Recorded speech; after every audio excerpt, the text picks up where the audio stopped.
Minotaur, panigurado kay JP na. Arlot, paniguradong kay Sanford na. Pero itong sa Aurora, yung Julian nila, pwede pa nilang ilagay sa mid lane. Yung edit nila, pwede nilang ilagay sa Roamer and XP. So sobrang parang hirap isipin kung ano nga ba or saang role mapupunta yung mga picks dito ng Aurora. Totoo yan, actually. Kumbaga parang minamind games na ng Aurora, maaga pa lang mga kaibigan, no? Pero Demon, kahit tingnan natin sino ibaban? Alpha ang bina ng Aurora PH dito. Talagang sabi nila, okay, Carl TZ, bawal ka na gumamit ng Alpha, bawal ka na rin mag-link. So tingnan natin, magiging sagot ng Team Liquid PH. They can actually ban out another marksman, I think. Hindi, wala na kasi si Doming Harit gold na, na harit na eh. Harit na yan eh. Pwedeng Uy, jungle or XP? X-Borg. X-Borg. Tinanggal nila yung X-Borg. So naniniwala sila na parang naniniwala sila na yung edit roamer talaga. So hero talaga to ni Renny J. Parang iniisip nila hindi si Edward yung gagamit ito. Totoo yan eh. Pero para sa akin kasi paring Procon, ano na to eh, parang game number 1 pa lang, labasan na ng baraha, Jeff Cutie, no? Yes, siguro magpipick ng utility jungle si Carl against Utility. utility jungle. Pwede actually. Kasi nagban sila ng X-Borg eh. Tingin ko utility jungle si Carl. Sa bagay, open pa yung Fredrin. Open pa yung Fredrin, pwedeng kunin ng Team Liquid PH yan. Pero sabi ni Demon, kahit okay, eto na. Double assassin. Ako na to, Assassin, Hayabusa, Brocon, anong comments mo doon? Hindi ko alam kung kung goods ba to para sa Aurora, lalo na more on artillery cannon yung nila, drop nila. Gusto ko yan, artillery cannon. Julian, more damage. Harit na damage din. Even yung roamer na edit paniguradong bibitaw din ng damage yan. With Hayabusa, gusto mo ba yun sa Jeff, na itapat sa mahukunat kagad na hero na Minotaur and Arlo? Yung Hayabusa. Kung mag-utility jungle siguro si Carl, magkakaroon sila ng hard time para patayin. Naku po, pinakitaan! Carl TZ with the Lancelot. Naku po, nag-Carl-tusok na naman. Ito yung sinasabi ko mga kaibigan eh. Kapag si Carl TZ talagang naka-on mode na, God mode, Ultra Instinct na, Lancelot na yan. And ito pang Lancelot, ito mismo yung parang pinag-aagawan ni Demon kahit tsaka ni Carl TZ way back sa mga previous season ng MPL PH. Inaano pa kung sino ba talaga yung mas magaling Lancelot. Irad, Demon Kai, tapos Carl TZ, tapos si Carl Actually, TZ. may top 3 yan. Tama, di ba, Jeff Cutie? Siyempre top 1 Carl TZ. Carl TZ talaga. May skin na may skin na siya ng M5. Lancelot. M4, M3, M3. If I'm not mistaken, yung ating Lancelot M skin mga kaibigan. Pero sabi naman ng Aurora PH, okay, na-push kami na gawing explainer si Edward and then Renny J for the Grok. Broky, anong thoughts mo doon? Si Jeff siguro ang gusto kong tanungin dito sa match-up nung Edit Arlot. Sino sa tingin mo yung lalamang dito? Siguro in terms of clearing yung edit. Pero sustain. team fight, same lang eh. Parang same lang eh. Pare silang magaling eh. Parang siguro magdidictate dyan yung jungle nila kung sino mas mabilis dumalaw sa XP. Tingin ko din parang mas okay yung yung last pick nung Aurora, Grok.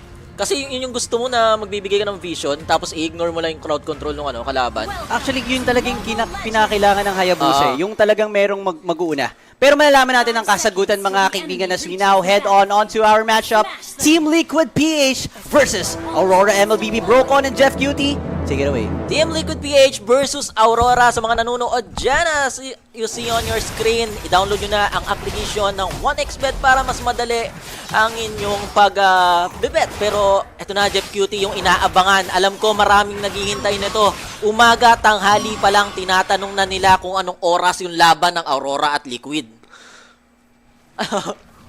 Eto na yun. Pero eto yung odds natin ngayon na 1.427 tas 2.50 sa Aurora. Medyo dihado yung Aurora. Ano kaya sa tingin mo yung naging factor bakit ganun lalo na tinawag nga na super team tong Aurora? Siguro yung alam din nila na bagong team lang against sa world champions. In terms of clearing, mas lamang syempre Lancelot yan eh. Sabihin na natin Hayabusa makakaabot naman kahit papano, pero Thorn Rose, Puncture, ang bilis magano yan. Ang bilis mag-clear na isang Lancelot. So, sa taas mukhang Kamuntikan lang. Pero, nauunang umikot yung ano Nagkakapok-pokan lang sila. Naunang umikot dito yung Aurora with Hayabusa, syempre Renny J din.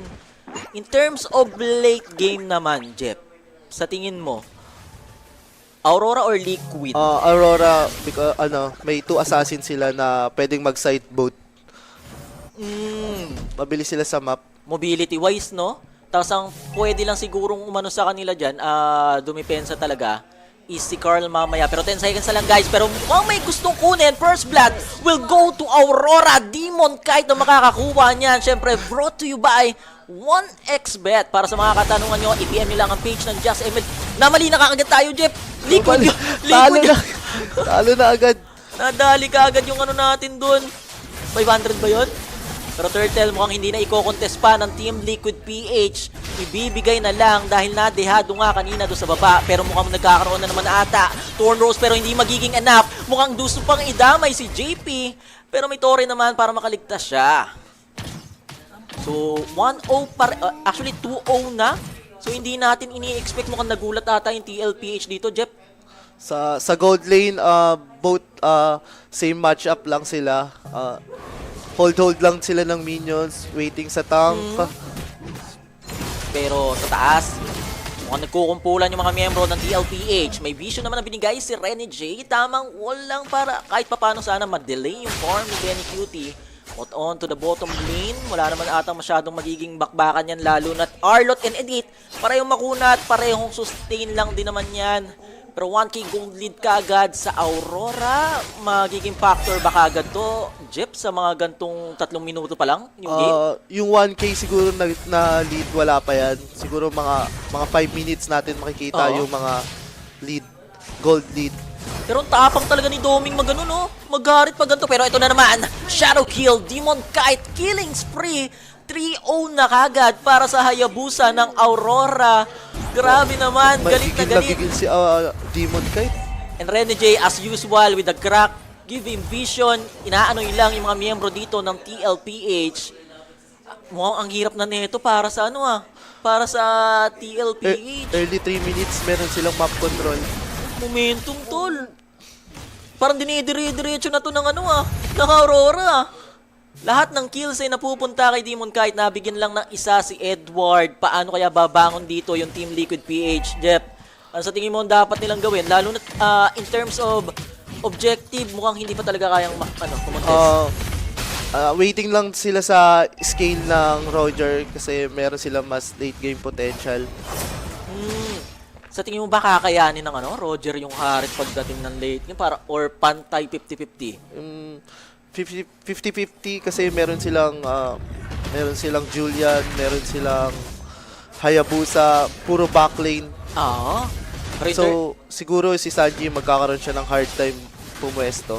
Sa bagay, lambot lang din dito. Pero ito na nga, Edward with a flicker, Earth Shatter. Yung turtle, sino makakuha? Carl TZ! Minowan's Fury, napakaganda naman. Tapos may Minowan's Stamp pa. Edward will go down. Double kill para kay Benny Cutie. Pero sa top lane, mukhang gold plate na lang yung kukunin ni Doming with a Zaman Force para kahit papano mapabilis yung gold plate. Pero what a comeback from Team Liquid PH. Makikita mo, partner, grabe yung symphony of skills nila no? Parang kanina lang tinatanong mo paano sila babawi. Yan, pinakita ko paano yung pala, babawi. kailangan lang pumatong yung crowd control dito ng Team Liquid. Ang gandang pasok ni JP nun. Paniguradong kasalanan ni JP kaya medyo nakabawi yung TLPH. Daddy JP with a play na naman. And yung 2K na kalamangan nung Aurora kanina, bumaba ka agad sa 200. Actually, dikit na ngayon. Parang nakaano lang talaga, nakauna lang yung Aurora. Pero hindi pa rin natin pwedeng masabi yan, lalo na't yung first tower natin sa taas mababasag lang yun. One charge, Demon Kite with another kill. Hindi pa rin mapigilan yung Hayabusa. Ito na yung counterplay coming from Team Liquid, pero mas lamang sa numbers yung Aurora at magbaback away na nga lang yung Team Liquid PH. So 3-5, Jeff, mukhang abance na naman yung Aurora. Uy, babasag ka agad ata sa gitna, Jeff, Kailangan nila madepensahan yung mid lane turret. Hindi tumama. Final slash. Minowan's Fury, hindi rin tumama. Dalawang kagad yun, dalawang big ultis. Naku po. Sa pool, 90% ng germs. Sa pool lang 99% ng germs. Tapos mayroon pang mag-i-spawn na objective na paglalabanan mamaya. Dalawang malaking crowd control or malaking skills yung nawala para sa Team Liquid PH. What is happening after nila maka-dominate ng game against Mad Bulls kanina? Si Cartesi humahanap siya ng passive na posibilidad na trade sa bottom lane. Pero mini-mirror lang siya eh. Parang ginagaya lang yung ginagawa niya eh. And Demon Kite Ultone na shutdown siya kanina. It's still 4-1. Panigurado mas lamang pa rin in terms of gold yung Hayabusa compare sa Lancelot. Dito nagkamali kanina yung Aurora nung nagkapatong yung skills. Pero Renegade mukhang napapalalim pero with the power of nature, mag-out lang din. Siyempre, babalik lang din yung buhay niya. And kailangan dumipensa muna. Pero ito na naman, pasok na naman, Flicker, Earth Shatter. Minowan's Fury pero na one charge ni Renegade. And that's the Minowan's Fury na hinihintay natin. Plus the Minowan's Stop. Double kill for Benny Cutie. Tapos yung turtle makukuha pa ni Carl TZ. Yue, mukhang babagsak na rin. Not enough damage for that Julian. And what a comeback again for Team Liquid PH. Ito na naman yung nakita natin. Same scenario, Jeff Cutie. Ano ba yung nangyayari sa Aurora na parang 2 beses sila nadadali sa ganung posisyon? Siguro yung pagdaan sa dead bush, kailangan iwas-iwasan yung pagdaan sa dead bush yung katulad ni Sanji nasa dead bush siya. So dapat lagi nilang ine-expect na merong uhuli sa kanila. Like syempre Edward yan di ba? Ang ganda na sana siguro ng plano ng Aurora, no? May ginugulat lagi si Edward with a flicker onward Earth Shatter. Ang kaso, yung sagot nung Team Liquid PH, lagi meron nagbabakbakan sa bottom lane. Easy. Wala siyang Thorn Rose dito. Hindi na rin makakapag-puncture pa. Pero eto na yung gante ng Team Liquid PH. Final slash, walang tinamaan. Eto na si Demon Kite with a shadow kill. 3 naman yung tatamaan niya. Pero saan Ford? Mukhang sinalo. Yung mga shuriken dito ni Hayabusa. Yue comes in. Ito na yung ganting api ng Aurora. Mukhang wala atang mapipitas. Napakagandang Minowan's Fury and Minowan's Stamp. Kaso nasan yung follow-up damage? There's none. Benny Cutie lang yung matitirang buhay. 6-10 na yung ating kills.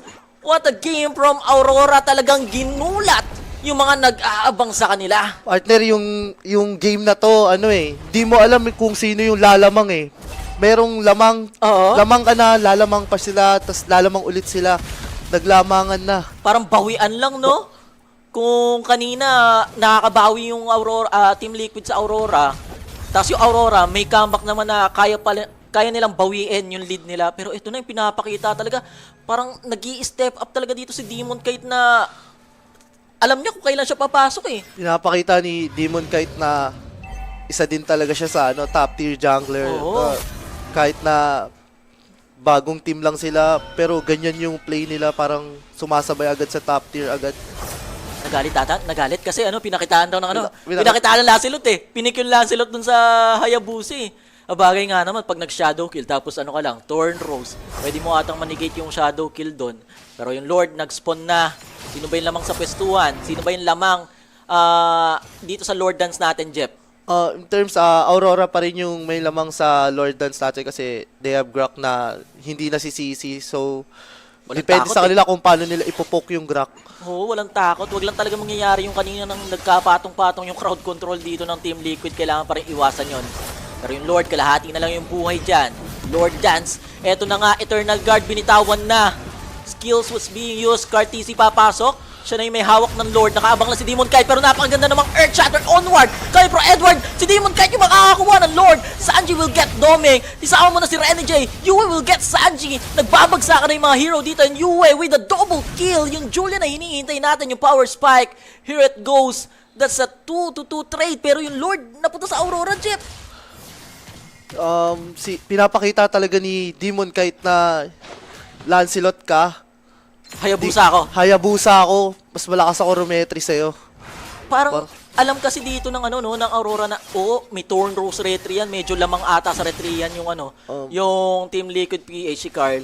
Ang ganda ng crowd control ni Edward. If makikita mo yung positioning ng mage nila, si Yue, ang galing niya mampoke eh. Halos napopoke niya agad yung backlane. So, napipilitan silang mag-back.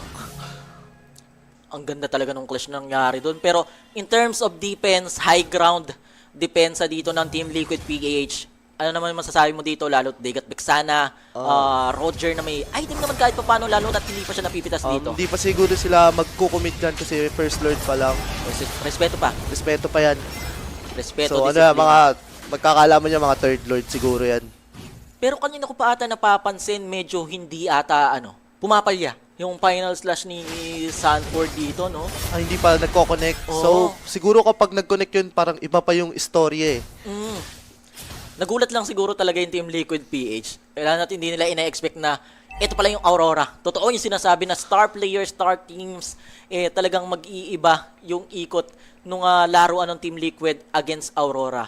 And, So siguro nakakadagdag ng buff sa Aurora PH yung katapat nilang team na ito 'di ba? Parang malakas na team to eh. mainit mainit. Kailangan tayo din magaling, di lang sila pwedeng magaling. May pinapatunayan yung Aurora, di ba?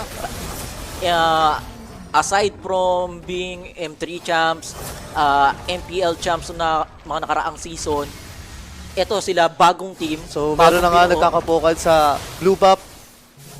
Mahalaga yan para sa Lancelot kung sakali. Pero nahihirapan talagang pumuwesto dito yung yung Team Liquid PH. Inaanoy lang sila nung Hayabusa. Meron silang ang Team Aurora meron silang pwedeng mag side lane sa early game and late games. Siguro in terms of pressure talaga lamang talaga Aurora, which is two assassins na hindi nagpapakita sa map. So, 'di ba pag sobrang nakakailang yun eh. Kapag marksman ka, pag mage ka, hindi mo nakikita yung kalaban. Hindi mo alam kung saan ka pupwesto. Lalo na't ang ginagawa ngayon dito ng Aurora, parang freeze. Freeze minion wave lang, no? Freeze minions, Parang hindi talaga makalabas ng mapa. waiting sa Lord. Disiplina, respeto, yung pinapakita ng Aurora, lalo na't it's still Team Liquid PH with a 5k gold lead. Hindi naman imposibleng makakambak dito yung Cavalry. Pero mukhang balak pa rin kumontes ng Team Liquid PH kahit na medyo lamang yung Aurora. Still, they got Benny QT, yung inaasahan naman nilang damage manggagaling sa Roger na hindi pa naman napipitas hanggang sa ngayon. Siguro kung mag-item check tayo, Sky Piercer or Dragon Lance, meron na yung Roger dito. Complete 4 items. Oo. Pero kahit sabihin natin 1-1 si Doming, ganun din naman siya eh. Nakakapag-farm din eh. Same lang sila ng farm siguro. Endurance. Uy, maingat pa rin dito yung Aurora, kahit sabihin natin lamang na. Uy, pero ito na, yung final slash na hinihintay natin. What a Yung counter crowd coming control, yung pagkapatong-patong ng mga skills na hinihintay natin from Team Liquid PH. Bagsak agad yung dalawa, pero papalag pa rin naman daw yung Aurora. Shadow kill, masyado masakit yung damage. Pero with the sustain coming from Daddy JP, mapoprolong pa nila yung buhay nila. Actually, papalag pa nga. Final slash na naman mula kay Sanford. Monster kill for Benny Cutie. And wala napitas dun yung Makikita mo talaga kung gaano talaga kasync yung Team Liquid. Kasi yung macro plays nila na going in, going out, 'di ba? Parang wala na tayo HP pero nauna nilang na-poke si Sanji pero na-manage pa rin nila ma-counter go yung ginawa ng Aurora. Grabe yung ginawa ng Team Liquid PH dito. Kahit 5k gold lead, walang katakot-takot dun sa Aurora. Yung hinihintay natin na tatamang final slash, yun pala yun. Talagang Yun na. ginulat. Kanina mo pa kasi hinahanap eh. Binigay ito. Ayun na. Parang narinig na tayo ni Sanford doon. And yun naman talaga yung nangyayari sa laban natin kung sino yung nauunang mag-initiate tapos successful yung initiate. Kung kanina lagi si Edward Renege, ngayon with Sanford, successfully execution ng final slash niya. Nakalamang na yung Team Liquid PH, lalo na't may follow-up kagad sila nung Eternal Guard and Minowan's Fury. Pero yung yung gold kagad natin dito, talagang bumalik kagad sa Team Liquid PH Tingin mo mukhang maya-maya pa matatapos to, no, Jeff? Sinabi ko nga sa partner, second lord na. Third lord magkakaalaman. So, pero kung ganyan kagagaling yung player, 'di ba? Parang sobrang sync talaga nila eh. Alam nila perfect timing na yung pag-poke dun sa mage ng Team Liquid pero na-manage pa rin nilang i-counter go. Nanalo pa sila sa clash, may lord pa. So, mahawakan nila yung mapa ng konting oras, 'di ba? Sobrang importante talaga sa laro yung makahawak ka ng mapa galing sa comeback. And gaya nga ng sabi mo kanina, kung scaling lang yung pag-uusapan, it's still Roger. Medyo lamang yung Team Liquid PH, right? Roger, kasi marami siyang ano eh. Parang kumbaga yung Roger nag-work siya dun din sa hero composition Ito ng na. kampe. Uy, okay. Blade of Despair, tapos meron pang Endless Battle. So, all goods na pala para doon Both- sa Benny Cutie. Kay Both Benny. full items sa gold lane. So, medyo importante na yung role dito. Ikaw ba, partner? Sino ka ba? Harit or Roger late game? Teka. Kung 1v1, Roger ako dyan. Lalo na Roger. Kayang i-burst yun eh. Kahit sabihin nating makakasayaw, makakapag-Zaman Force yung Harit. Magiging crucial siguro dito yung mga pag-counter ni Rene J or yung pag-initiate Yung mga na- setter talaga, no? Siguro patience kasi talaga pag setter ka, 'di ba? Parang both teams meron silang two setter, parang sino mauna, unang magbe-burn ng skills. Dapat talaga ma-manage nila na kung sino yung pinaka mas patient sa kanila na magbibitaw. So magkakaalaman na lang kung sino yung mauunang magbitaw na magandang dito. Magandang initiation. Lalo na kung nagkamali ka, pwede bang gamitin sa'yo or against sa'yo yun para with a counterplay. Mostly naman sa players kapag ka meron silang misinitiate, talagang back agad, 'di ba? Parang back pa cooldown ganyan. Parang ikakite mo lang talaga. Pero 11 to 12 na yung score natin dito with a total of 23 kills. So sa mga nag-overkills dyan, alam kong paldo-paldo at masaya na kayo at hindi pa tapos yung enjoyment. Lalo na dikit yung laban natin for our game number 1, Team Liquid PH versus Aurora. And eto na yung Lord Ito na, partner, yung pangatlong lord dito. Ito na yung magdidikta ng ng laban. ng laban. Kung sino yung lalamang. Pero Rene J, Conceal play coming from Rene J. wala. Hindi na ipipilit pa. Parang nag-conceal dito yung yung Aurora dahil nakita nila si Benny na nagde-depend sa taas, no. So, si Benny naman, kahit mag-dep siya sa taas, meron siyang mobility na makakapunta siya agad. So, which is, siya siguro yung pinagde-dep, especially hindi siya mapapatay ng Hayabusa one-on-one. Ayun, nakita na naman si Benny na nagde-dep sa taas. So, parang signal to. Ito na nga, with a flicker wild charge. Perfect Burado si Cartesi. Wala ng jungler yung Team Liquid PH. And this is the Minoans Fury na hinihintay natin kay paring JP. Pero JP, final slash na binitawan na ni Sanford. Godlike for Benny Cutie. Double kill. You will go down. Mukhang isusunod pa si Rene J. Immortality was popped. Demon Kite. Triple kill. Maniac. Mukhang Savage. Ay, ibibigay naman Savage. para kay Benny Cutie ang bagyo ng Team Liquid PH. Savage Day, partner! Hindi lang si Carl TZ ang may highlights. Si Benny meron din. Kyle TZ, nauna ka namatay. Ako na. Ako na. Ibigay mo na sa akin ang corona. Ibigay mo, kaya ko ring sumabage. Grabe naman. Benny Cutie. 4v5 yung laban. Paring Jeff. Nakita kasi nila na nagbitaw na lang all skills eh. Nakita mo yung positioning ni Sanji, hindi man lang siya nabawasan. And wala na yung wild charge eh. Wild charge. Nagamit niya yung pang control sana